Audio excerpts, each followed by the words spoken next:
Kei te tautoko tonu Aotearoa I ngā whenua hopu tohora, engari me kaua e pērārawa te maha ka mau.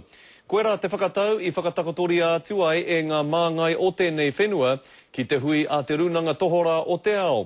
Me te aha e tautoko hia ana tērā whakatau e te ao Māori. He tikanga mai rāno a ngā iwi take o Hapani. He mahi e tautoko hia ana I ngā kai whakahaere haui ka Māori. Ko tā rātou nei mahi hei hopu kai. Ko te tohora he kai mā rātou.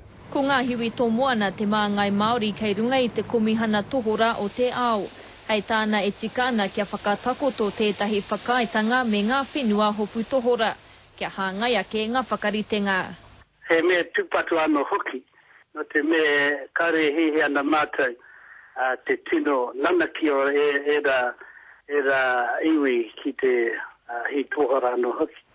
E kore rawa te kai tātaki wahine o ngā kākāriki e whakai. To throw up our hands at this stage and say the only option is to allow for commercial whaling is a massive failure, and New Zealand should not be part of that. Ko te hiahia o te whenua o Ahitereiria, ko te hari I te whenua o Hapani ki te kōti whiriwhiri I ngā take o te ao, mo ana mahi I tēnei moka o te ao. We support the stance that the Australian government has taken. They have been stronger of recent times than the New Zealand government has. Me whai mai mātou te ara o Ahitereiria, he paka ngā tunu tātou, whānei tunu ki te ao. Me noho kanohi ki te kanohi, ngā iwi o te ao, kia whiriwhiri nei mō kōrero. Ka taupatu tia anō tēnei take ki te hui a te komihana tohora o te ao, ka tua te marama o Pipiri, ki te whenua o Melaka I Hipā. Irina Smith, Te Karere.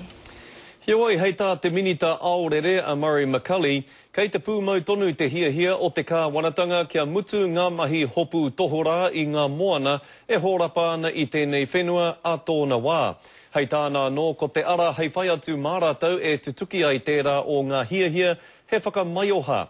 Nā, kei mua ngā take hopu tohora I te kōti o te ao I tēnei wā, a tērā pea e 5 tau rāno kāpau I mua I te putanga mai o tētahi whakatau.